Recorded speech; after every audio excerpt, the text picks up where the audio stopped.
Welcome my YouTube channel व्यास नारायण मिश्र।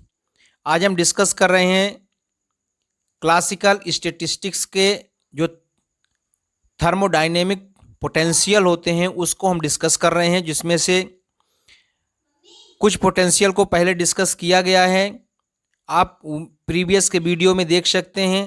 आज हम discuss कर रहे हैं हेल्महोल्ट्ज़ फ्री एनर्जी, एंथैल्पी और गिब्स एनर्जी के बारे में डिस्कस कर रहे हैं। आप हमारे चैनल को सब्सक्राइब करें, लाइक करें, शेयर करें, कोई प्रॉब्लम हो तो कमेंट करें। तो जो हेल्महोल्ट्ज़ फ्री एनर्जी होती है उसको हम एक्सप्लेन करते हैं एफ से।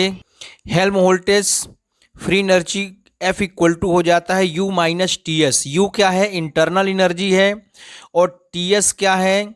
एक वर्क है। कैसा वर्क है? डिस्टर्बेंस वर्क है। तो इंटरनल एनर्जी में से डिस्टर्बेंस वर्क या डिस्टर्बेंस एनर्जी को जब माइनस कर देते हैं, सब्ट्रैक्ट कर देते हैं, तो जो रिमेनिंग एनर्जी बचती है उसको हेल्महोल्ट्ज़ फ्री एनर्जी कहते हैं। यहाँ पर हम इंटरनल एनर्जी यू की जगह ई का भी यूज हम कर सकते हैं। इस केस में एफ इक्वल टू हो जाएगा ई माइनस टी एस। अब एस क्या है? यहाँ पे एंट्रापी होता है। एस की वैल्यू हमें मालूम है, N k log z plus E upon T होता है। इसको प्रीवियस वीडियो में एक्सप्लेन किया जा चुका है। तो यहाँ से एस की जगह एस की वैल्यू पुट कर दिया गया है, तो ये हो गया F equal to E minus T N k log z plus E upon T. T को जब मल्टीप्लाई करेंगे अंदर तो ये हो जाएगा E minus T N k log z minus C. E से ई कैंसिल हो गया, तो ये हो गया minus N k log z। N k equal to होता है आर, इसको हम लिख सकते हैं minus R T log z। Potential energy को कैसे रिमेंबर किया जा सकता है, इसकी शॉर्ट ट्रिक हम आपको वीडियो के लास्ट में एक्सप्लेन करेंगे। अभी हम इन पोटेंशियल थर्मोडायनेमिक पोटेंशियल के बारे में डिस्कस कर रहे हैं। तो इस तरह से जो फ्री एनर्जी एफ हो गया वो होता है minus N k log z या minus R T log z। तो ये हो गया आपका इक्वेशन नंबर 1। फिर नेक्स्ट है एंथैल्पी।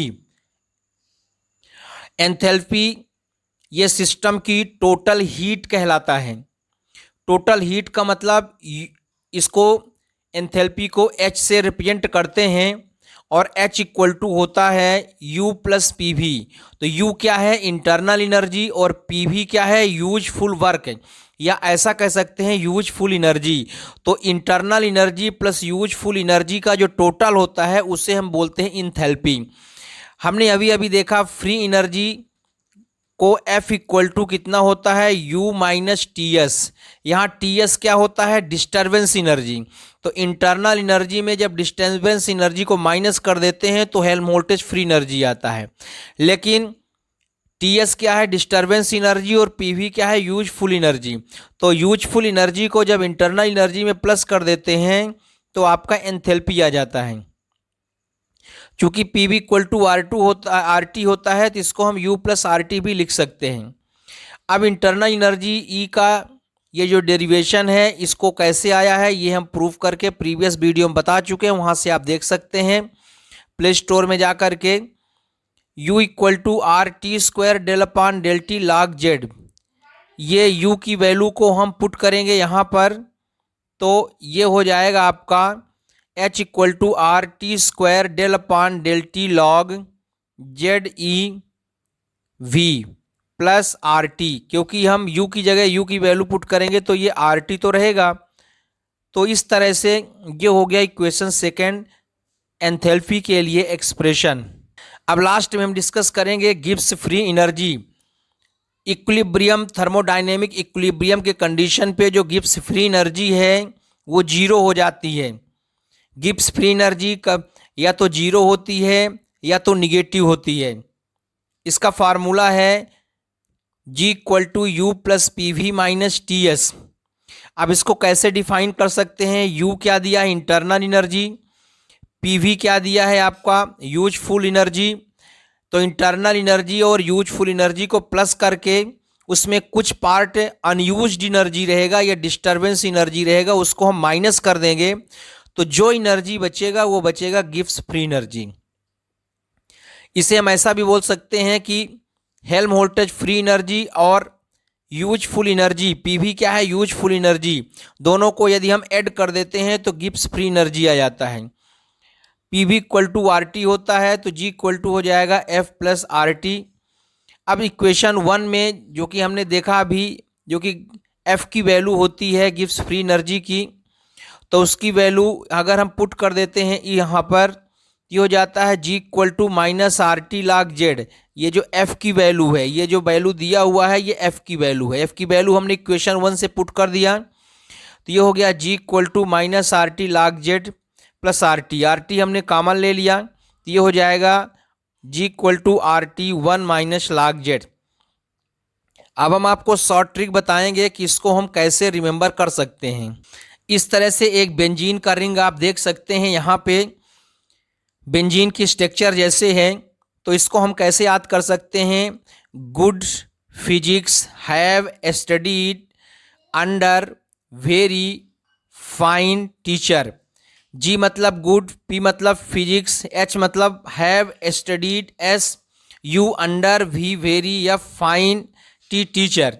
अब यहाँ से हम पोटेंशियल, थर्मोडायनेमिक पोटेंशियल फाइंड कर सकते हैं। कैसे कर सकते हैं वो हम आपको डिस्कस करके बताएंगे।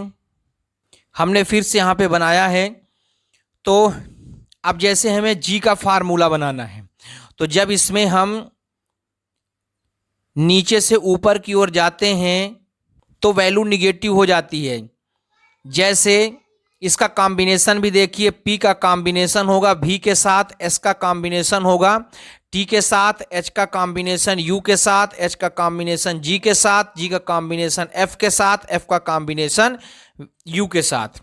ये कॉम्बिनेशन है, मतलब P और V एक साथ होंगे, S और T एक साथ होंगे, G H और U F इनका कॉम्बिनेशन बैठेगा।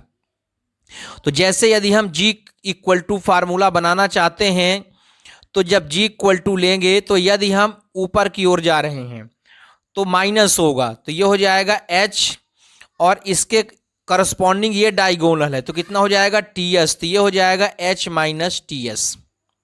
अब जैसे हमें बनाना है F इक्वल टू, तो हम मान लीजिए F से U की ओर जा रहे हैं, तो अपवर्ड जा रहे हैं, तो ये हो जाएगा U और इसके करस्पॉन्डिंग हो जाएगा TS, तो ये हो जाएगा U माइनस TS। अब मान लेते हैं कि हमें H का फार्मूला बनाना है, तो जब H का फार्मूला बनाना है तो जब ऊपर से नीचे की ओर जाएंगे तो वैल्यू प्लस हो जाएगी। तो जैसे मान लीजिए H से हमको U की तरफ जाना है, तो H इक्वल टू हो जाएगा U और इसके करस्पॉन्डिंग डायगोनल क्या हो जाएगा PV, तो ये हो जाएगा आपका U प्लस PV। अब इसी तरह से हमें मान लीजिए H को G की फॉर्म में बनाना है, तो यहाँ भी हम देख रहे हैं ऊपर से नीचे की ओर आएंगे, तो इस केस में भी वही होगा H इक्वल टू G और इसके करस्पॉन्डिंग डायगोनल हो जाएगा S से T, तो ये माइनस हो जाएगा, तो G माइनस TS। तो इस तरह से हम पोटेंशियल को डिस्क्राइब कर सकते हैं। अब यहाँ कौन किसका फंक्शन है ये भी हम देख सकते हैं। तो यदि हम देखें H किसका फंक्शन है, तो जो H है तो H के बगल में क्या लिखा, P और S, इसका मतलब H जो है P और S का फंक्शन है। U किसका फंक्शन है, तो U के बगल में लिखा है S और V, तो U जो है S V का फंक्शन है। फिर F किसका फंक्शन होगा, तो F जो है T और V का फंक्शन है। और इसी तरह से G किसका फंक्शन होगा, ये T और P का फंक्शन होगा, T और P का फंक्शन होगा। यहां ध्यान रखने वाली बात यह है कि जो इसमें थर्मोडायनेमिक पोटेंशियल है वो कौन कौन से हो सकता है। थर्मोडायनेमिक पोटेंशियल H होता है, U होता है, F होता है और G होता है। ये थर्मोडायनेमिक पोटेंशियल होते हैं। और जो इसमें दिया हुआ है T, ये T जो है ये थर्मोडायनेमिक पोटेंशियल नहीं है। V भी जो है ये वॉल्यूम है, थर्मोडायनेमिक पोटेंशियल नहीं है। S एंट्रोपी है, ये भी थर्मोडायनेमिक पोटेंशियल नहीं है। P प्रेशर है, ये भी थर्मोडायनेमिक पोटेंशियल नहीं है। हम इस मेथड से सिर्फ थर्मोडायनेमिक पोटेंशियल के बारे में ही स्टडी कर सकते हैं, जो कि G, H, U और F होता है। अब यदि इनको हम डिफरेंशियल फॉर्म में लिखें तो कैसे लिख सकते हैं? अब यदि हमको G को डिफरेंशियल फॉर्म में लिखना है तो आप देख सकते हैं P इसके ऊपर है और P के साथ हमेशा क्या रहता है? V। तो इसको हम लिख सकते हैं V dP, और चूंकि ये ऊपर है G के तो ये पॉजिटिव होगा। फिर G के नीचे क्या लिखा हुआ है? T। तो T को हम लिख, और T के साथ हमेशा क्या होता है? S। T कैसे है? नीचे है, तो ये हो जाएगा माइनस एस डी टी, ये हो जाएगा डी जी इक्वल टू, ये है इसका डिफरेंशियल फॉर्म में। इसी तरह से यदि हम H को लिखना चाहें, डी एच को, तो डी एच को भी हम लिख सकते हैं। तो डी एच को बगल में क्या है? P, तो ये हो जाएगा आपका डी पी, और आप जानते हैं कि P के साथ V होता है, तो ये हो जाएगा आपका वी डी पी। फिर H के एक साइड में क्या लिखा है? S, तो यस का हो जाएगा आपका डी एस, और यस के साथ टी होता है तो ये हो जाएगा टी डी एस। मतलब जो हम पोटेंशियल फंक्शन लेंगे उसके बगल वाला डिफरेंशियल फॉर्म में रहेगा। जैसे H लिया तो ये DH हो गया, तो बगल वाला P को DP लिखा और S को DS लिखा, और S के साथ T और P के साथ भी होता है तो 100% वही रहेगा। अब जैसे हम यदि F को बनाना चाहें तो इसको हम लिख सकते हैं DF इक्वल टू, ऊपर होगा तो प्लस होगा, नीचे होगा तो माइनस होगा। F कहाँ है? नीचे है, इसलिए दोनों माइनस होगा। तो F के बगल में क्या है? T है, तो इसको क्या लिखेंगे? DT। T के साथ क्या होता है? S। T क्या है? टेम्परेचर। S क्या है? एंट्रोपी। नीचे है इसलिए जो आएगा माइनस एस डी टी। इसी तरह से F के बगल में क्या है? V है, तो ये हो जाएगा DV। नीचे है तो माइनस होगा, V के साथ कितना होता है? P, तो ये हो गया PdV।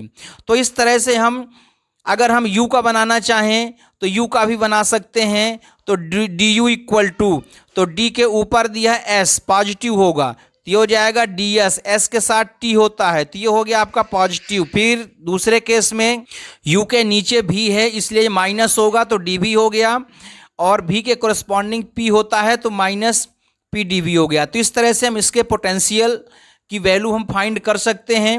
नेक्स्ट वीडियो में हम ये डिस्कस करेंगे कि इसकी हम वैल्यू कैसे कैलकुलेट करेंगे, एंट्रोपी कैसे निकालेंगे, टेम्परेचर कैसे निकालेंगे, एंथैल्पी, प्रेशर, वॉल्यूम कैसे निकालेंगे, ये हम कैलकुलेट करेंगे। हमारे वीडियो को आप कंटिन्यू वॉच करें, कोई प्रॉब्लम हो तो डिस्कस करें। Thank you very much.